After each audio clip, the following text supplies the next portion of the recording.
Bilang bahagi ng patuloy na pagpapahusay ng serbisyo publiko, lumahok ang mga tauhan ng Camarines Norte Police Provincial Office sa isinagawang seminar workshop na pinamagatang Surat Asin Ulat, Katotohanan ng Serbisyo Publiko nitong Hulyo 13 taong kasalukuyan sa Kabalikat Hall, Camp Wenceslao Q. Vincent Sr., Dugungan Daet, Camarines Norte. Pinangunahan ang aktibidad ng mga mag-aaral ng University of Camarines Norte mula sa Master of Education in Filipino o MAED-Phil sa ilalim ng pamamahala ni Dr. Melchor M. Amor. Napili namin ang kapulisan dahil alam namin na ang kapulisan ay isa sa ahensya na pinagkakatiwalaan ng mga tao, lalo tigit sa kanilang Facebook page. So nararapat lamang ng anumang ulat, ang anumang patalastas, ang anumang balita na ibibigay ng PNP ay naayon sa tamang pamantayan ng tamang gamit ng mga salita. At ito po ay makakatulong para lalo pang mapataas ang kredibilidad ng balitang nilalabas ng PNP sa paggamit ng mga tamang salita.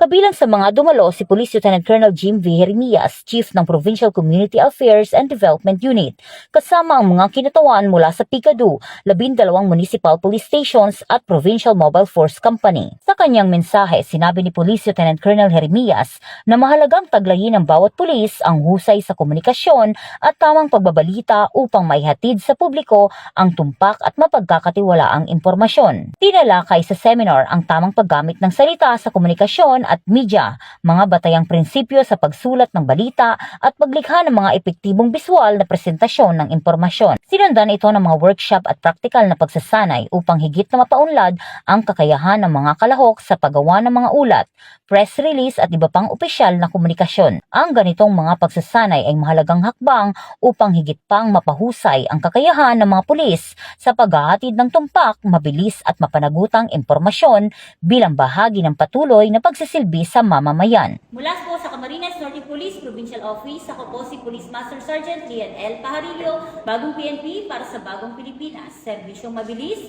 tapat at nararamdaman.